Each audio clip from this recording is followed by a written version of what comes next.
Have you wondered how much more of a mess are we in thanks to AI? Let's check it out. Well, of course, we're going to start with our friend Sam Altman. Well, he made a very interesting statement at this event regarding the fact that the intelligence that AI companies provide will soon be like a utility. You're going to be able to just pay, or be able. You're going to be proposed, enforced, strongly recommended to pay for the intelligence that you receive from these amazing companies as your utility bill on a monthly basis. Because of course that's the world they want to be living in. The problem with this statement is the fact that, Sam, where did you guys get all this intelligence from? I'm just wondering. Where all these pictures are from? Where all those videos are from? All those books? All those code samples? Yeah, that's exactly the point. It's like you have a dude out here who stole the water from the entire village, and he's like, yeah, by the way, guys, new entrepreneurial idea. I'm now selling water, and you're the lucky ones who's going to buy it from me. That's literally the equivalent that I'm seeing right now. And I get in the spirit of it, and listen, let's be frank. It's tough to be a CEO of these kind of companies because every random YouTuber will scrutinize every single word you're saying, but that's what the money is for. You don't like this position? Go do a regular job. If you're in the spotlight, you're talking about the future, you're setting a trend that other companies will potentially follow because you're considered one of the leaders of this industry. And guess what? Every single word that you say will be absolutely scrutinized, especially in a gray, shady environment like AI practices to acquire the data that they now use to sell us the services. So I would rank this as not good.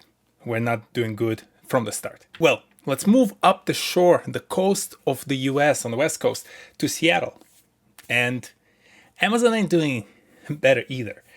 This have been kind of like corroborated this story across several different sources, but essentially, long story short, Amazon have used an excuse of AI like many other companies, and there's one more we're going to talk about today, that essentially said, hey, we have the AI, we don't need the people, let's fire a bunch of engineers, let's fire a bunch of PMs and all the teams that are supporting our infrastructure.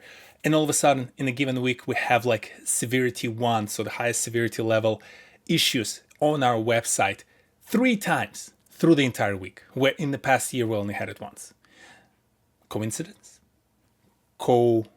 Something? It was under the influence. Let's put it mildly. Long story short, basically, and this kind of like article goes a little bit into it, but there is another one from Medium, the blog post, where essentially they do go into the fact that they've now located and publicly shared some of the notes from leaders of their engineering department that essentially forced all the engineers to use their own homebred AI. And the code from that homebred AI essentially went and created so many issues, including losing millions of orders in some of the regions within their infrastructure. So not doing good either. And the problem here that I'm looking at is, why are you forcing people to use certain tool without first confirming that it's actually good for your environment? And I get it why, because they have a checkbox or they have some bonus associated on their executive pay with the percentage of usage of their own AI tools, or like costs that they manage as a business unit. There's some perverse incentives within those executives and leaders' pay that essentially make them not think through the follow-on effects, like second-order effects of their decisions. They're just like, yeah, no, everyone is using AI. No, but maybe our friends down under are doing better. They're not. So, Atlassian, I actually don't know exactly. I should. I've used their services before, and also big Formula One fan, and they're one of the key sponsors. Anyway, they are unfortunately laying off 10% of their workforce, citing the fact that they're moving and positioning themselves towards more AI in their tools. And let me tell you, so I've said this before, and I'll say it again. Many of these companies do not have direct proof that AI actually helps their productivity. We just looked at Amazon. It's actually quite inverse. I haven't even pulled up because I thought it would be too much, but even Microsoft has a ton of issues with their Windows 11, and a lot of them are now cited back to the fact that a lot of vibe coding was used to update Windows 11, and then that's why half of it is broken. They don't know how to fix it because it's all black box and no one apparently is reading the code. And here, the same way, you don't have the proof that you will generate any value. you actually see a lot of proof around major companies right now that it might not go that well for your product. So what it leaves me with is the fact that two things. You're either struggling on your revenue side of things, you need to cut the costs to kind of like adjust for the reality of the current market. And the best way for you to get there is not announce the fact that you're struggling with revenue, but instead say, like, you know what, guys, we're being future proofing.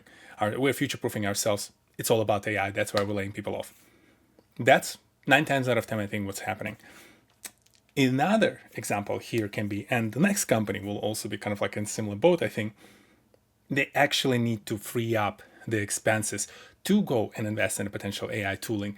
And they just don't have right now the capacity. Maybe they don't have the right talent, the right folks on the team. So although they don't know that they're going to make the most out of that opportunity to leverage AI in their infrastructure, in their products, they don't know if it's going to give them extra revenue, but they kind of have to move in that direction because, again, something I mentioned in my prior video, in the stock market, if you don't say you're working with AI, like a company like Gartner, you can lose 20% of your stock value like this, just because you said that, hey, we're not looking at AI. So sucks. I hate layoffs, and I hate the fact that we're kind of like looking at the numbers and it's like 1,600 workers, but it's like 1,600 families, right, that are being affected. And with that said, unfortunately, they're not the only ones, because we'll talk about Meta. And Meta has been on this binge of shedding workforce and realigning themselves from the metaverse, which was their last big thing, to the AI, which is their new big thing. And as part of it, they acqui-hire, they halo hire founders of the Mold Book. If you're not familiar with the Mold Book, 2 weeks ago in my video, I was talking about how a lot of people are using these agents to kind of like give up all of their security, their safety, give them all the information, and let them run wild and kind of like manage the business for them or their day-to-day for them. So Moldbook was the idea of this like social network for the AI agents where they're going to all talk to each other, which in reality turned out to be a bunch of programmers getting their AI agents to say the things to make it look like they were talking to each other. So it was a farce. It was absolute farce. Somehow, those people are valuable to Meta. They're going to hire them. They're probably paying them millions of dollars. They paid the guy who tagged the pictures at his company like $14 billion. So I'm sure these guys got away with a couple of tens of millions of dollars. Yeah, this guy. That's the one I'm talking about. Tagging pictures for 15 billion. God. I wish upon all of you the same amount of luck. Anyway, there's a question. Why the hell would they do this? I have my hypothesis, but I actually wanted to share the hypothesis that Primogen shared. Primogen is a great YouTuber. He primarily talks about, life of a coder, life of a programmer. He's a former Netflix, I think, senior engineer. So he knows a lot the world beneath, so to speak. He actually codes. He's the person with the hands on the keyboards, and he understands how a lot of those things work. He had an interesting hypothesis that this acquisition is actually to go and start figuring out how do you feed ads to your AI agents, Essentially, the idea is that within the underlying idea behind all of those individual agents is the fact that you can tell them like, hey, do my groceries for me, and here's a list of products that I need. And you kind of like let them run loose and figure out how to get them to your doorstep in the quickest way possible. Meta might want to interject between your list and the final purchases that your agent is making to be like, hey, why don't you check out this store instead of that other store? Because that store, of course, is paying Meta for their advertising. That's a very interesting hypothesis. I'm curious, how would you do that? It's almost like this man-in-the-middle attack in the cybersecurity. It's like man-in-the-middle advertising, right, for your agents, which is absolutely plausible. Like, that's the whole danger of using those agents, is that someone can interject with their own parameters for your agent and point them to things and places where you might intentionally and unintentionally create issues down the line. So that's one hypothesis. My personal hypothesis, I don't put as much stock in Alexander Wang and the rest of the crew right now there to leadership of their AI business unit. I honestly think that they looked at this and they said, hey, well, like with the metaverse, and they're like, this is going to be the future. Again, you have to lean in sometimes as a leader and say, like, this is AI, this is the future, the agents are the future. So they take on these guys more from the perspective of potential leaders to help them guide the direction on the agents. And we might see Llama and whatever, Avocado, whatever their models are that Meta is using right now, they're not that good. Like their latest one, Avocado, completely like failed to achieve the performance, even I think of some of the older models of like Gemini, OpenAI, or Claude. So for them, the next big thing is like, hey, we don't have maybe the angle of fighting with this massive new kind of like models that those companies keep releasing. Let's go agent style. And we're going to just now start creating individual agents and offer them as a service. And maybe, yes, inject the advertising and do those other things. And they see people like these individuals behind Moldbook as kind of like this masterminds who really think through this all. I don't think they were correct. Again, I don't know those people. I didn't do the research, right? I don't know what these two guys really bring to the table. But just seeing them spending so much money on Alexander Wang and not seeing enough behind this, just grabbing the person who you think is the next big thing, it's like, I think just misplaced investment. That's all that it is. I appreciate Primogen's forethought, but I think he's way smarter than these individuals, and he thought about things that they yet even to dream about. Yeah, it's going to be an interesting one because somehow they need to invest and fund all of this. Of course, how do you fund some of the things like this? You go and fire more people. Again, this is just reported. It's not confirmed, but the estimate is that they might be cutting another 20% of the company. The company right now is about 80,000 employees based on some of the search that I did. So essentially, they're going to lay off close to 16,000 people. So it's 10 times more than inflation did, right? And man, it's like you affect all these lives. Again, it's families, right? It's 16,000 families that are going to be affected in the current economic environment. And you freaking have zero clue where you're heading. Like, I bet you have zero clue. Like, you're posturing for the sake of your stock price out there saying, we're doing all these amazing things. You have no clue. Your models don't work, or they work, but they're not performing well. You get into this agent space right now. You're going to try to make an angle on advertising and all of this. But at the end of the day, I highly doubt you understand the direction of travel. You're way over your head, but you have to keep up and you have to keep promising, billions upon billions upon billions of things for the investment community just to show them, hey, we're doing all the right things. So I think it's just bad. Like, that's my comment on this piece of news. Like, I'm not even going to justify it. I've mentioned in inflation why I think they're doing those kind of things and how they have to reallocate the investments across the company. What just annoys me is the fact that I bet money on the fact that they actually have no clue and they're just guessing. The final story that I wanted to talk about today is actually this one, which is related, it's seemingly not to AI, but I'll tie it back. You'll see why it's tied to AI. Ratings, Artings, amazing website. One of my favorite websites. Whenever like this screen that I have, these screens that I have over here, the TVs that I bought, this is the first place I usually go to research. I highly recommend. They're doing an amazing job. Even the vacuum cleaners, by the way, like there's so many things that they review. There's several different categories. I think like 28 or something like this of categories of different products that they do. Amazing. Highly recommend. Use them. The problem is now you're going to have to pay to read some of those things. So the whole thing that they announced is the fact that in the past, you just come to the website, you see in-depth reviews of, I don't know, you can see like monitors, you look at the best monitor, right? And you get very high technical, in-depth review of the systems, right? This, I don't think, might be mine. No, it doesn't look like mine. But I literally picked my current main screen over here on this website. And so I love this, but now all of this is essentially going to be hidden, and like you see already starting to get blurred. You see less and less information about it because of the fact that you have to go and join now and pay like $40 a year or so, or monthly, to have access to all this information. And obviously this became controversial. Anytime you make something that was free paid, you're going to stir up a lot of negative reaction, right? And people are like counting you out. They're like, okay, you're done. You're dying out as a company. I actually have two thoughts on this. It sucks. Like, genuinely hate seeing free things become paid, but I also get it, because have you ever considered the impact that these AI summaries, when you do the Google search, like over here I did the Google search for small TV for an apartment, how much of an impact this summary makes on the underlying websites? Because this essentially AI bots scrape the information from those websites. And it's funny enough, it scraped ratings. There we go. It just shows you that it scraped their website for this information, plus some YouTube channel ratings again for all of this information. And so for probably like 60-70% of people, this is enough. They saw the model, copy and paste into the search on Best Buy, Amazon, whatever their preferred store is, and they go and they're going to buy it. That's it. freaks like me will go and actually start reading the reviews like, yeah, but what is this, what is that, how are the needs, how is this, like all the technical details. But for a lot of people this is enough. And the funny thing, if you look at the sorting, right, obviously sponsored results are the first ones. Google still makes most of their money on advertising. AI, which is their future, what they're building towards, and only then you get ratings on page. It's below the fold as well if you expand it. And if you're not familiar with the term, essentially this edge of the screen, that's the fold.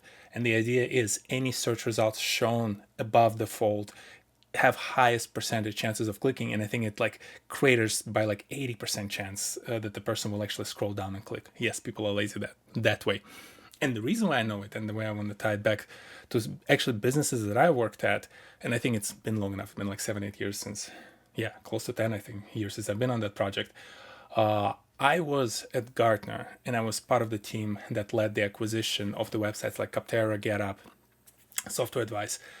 And we were making cash hand over fist. Back in that day, before the AI, links and whatnot, because we figured out those. I don't claim that. We had amazing, smart people on the team who figured out the SEO at that point and stage and how to manage the organic search to the point where you get a ton of leads coming to your website when people search for different software. And we were able to basically be at the top of the list. People would click when they're searching for like a billing software for their company or some tax software for themselves. And we would charge the companies who listed on our website per click. So ton of money. Gartner was making so much cash on those businesses. And then a few years back, these summaries start popping up. From what I've heard, by then I already left the company, but I still regularly stay in touch with my former colleagues. Those businesses saw the drop of like 50+% in their traffic overnight. That's 50% plus potential of revenue drop overnight for those businesses. And it's been downslope from there to the point where actually recently Gartner sold all of those businesses to G2, which was our primary competitor. We've been fighting with them back and forth for years. And at this point, we're essentially merging those businesses and letting them run the teams. And again, those teams are amazing. They're doing a great job. But these summaries just killed the traffic for them. And they're not the only ones. That's where I know firsthand what the effect might look like. And for, I think, ratings, that's probably was the impact. Back in the day, they had so much more traffic coming to their website. They had affiliate links, so they would be able to go and actually make some commission based on the fact that someone like myself goes and clicks to check out the actual listing on Amazon and spend the money, and they get a percentage of that. But because there's less traffic, there's less clicks on affiliate links, there's less traffic, there's less people giving impressions to the ads that they're listing on their website. And yes, I can see that probably in the past year to 2 years, their traffic and their sources of revenue cratered by the fact that those AI summaries just scrape all the data from their website, put it up front. People don't click on it. People just go look up those models directly in the store and they purchase it without giving any revenue to ratings. So I do understand why Google does it, right? Google's kind of like always have this love-hate relationship, and they've been sued before for their search engine because of the fact that how much of an impact it can have on a business. And that's the danger of having those traffic-based businesses. It's impossible sometimes to predict. And I've seen before other companies where overnight, using the example of Capterra, they were doing okay, but they sold to us smartly. Their CEO was a very smart individual, very nice guy. He timed it correctly where he sold the company to Gartner right as the new refresh of the algorithm on the search happened, and the stock price, not stock price, but like their traffic just spiked. Their traffic spiked, they're now showing so much more traffic, they're making so much more money, and then he timed it well and he sold the company and probably made double what he would have get paid if he would have not done it after that refresh. But we've also seen businesses then at the next refresh being negatively affected and losing like 80% of their traffic overnight just because something in the way they've done their website, the way they structured their links, is now not kosher according to the Google search standards. So Google been, as I said, sued for this, and they understand that it affects the business, but they also, I'm sure, like, guys, we need to run our own business. You figure out your business, we'll figure out our business, right? So it's tough, it sucks, and that's why I'm kind of like feeling mixed feelings. Like, I don't like the fact that I would have to pay subscription, which I still think I will. Hopefully ratings sticks around for the next time I need to make the purchase like this. I'll absolutely pay whatever, for a month or two of their subscription just to do the right research. Because to me, if I'm buying like $1,000 worth of equipment, it's worth spending even honestly annual subscription of like $40 to make the appropriate decision that I'm not going to regret, thanks to all the research that they've done. But the problem is, I think I'll be in the minority. And a lot of people will just go and search somewhere else or watch their favorite YouTuber for free because they don't want to pay for another subscription. And I get them as well. Trust me, I've been canceling and shedding subscriptions left, right, and center. It's annoying. I get it. So it's a tough situation. And that kind of situation may lead to the company like Ratings shut down, or again, lead them to layoffs, losing they have like a huge space for all the testings that they've done. They might have to move out of that. Like, there can be so many negative effects on this company. And again, it ties back to the fact that we have these AI innovations that essentially just breaking the internet, whether it's directly by breaking your own websites because you fired all the engineers and now you vibe code all of your code, or you actually go and affect the companies that are doing great work, but you're pulling the rug from under them when it comes to the revenue, and they don't have tools to adjust besides creating something like a subscription. And now they risk their business maybe sliding even further down because of this decision. So it sucks, but do I have a good answer to this? Not right now. If I will, I'll probably reach out to Ratings first to just make sure these guys are okay. But yeah, all this innovation, people I think are just way over their skis right now. They're so deep into it because of all of those hundreds of billions of investments in the AI space that they're going to break through all the walls and eventually might break through the foundational wall just to tell the right story without consideration of the effect that they're having on the broader market. So we'll see where it goes. I bet by the time I decide to make this compilation again, I don't think I'll have to wait for too long. I might be able to make it a weekly series because of how much crazy stuff is happening around this space. So I hope it was useful, informative. If not for anything, I just wanted to rant about some of these bad decisions that these companies make. I'll see you next Saturday. Peace.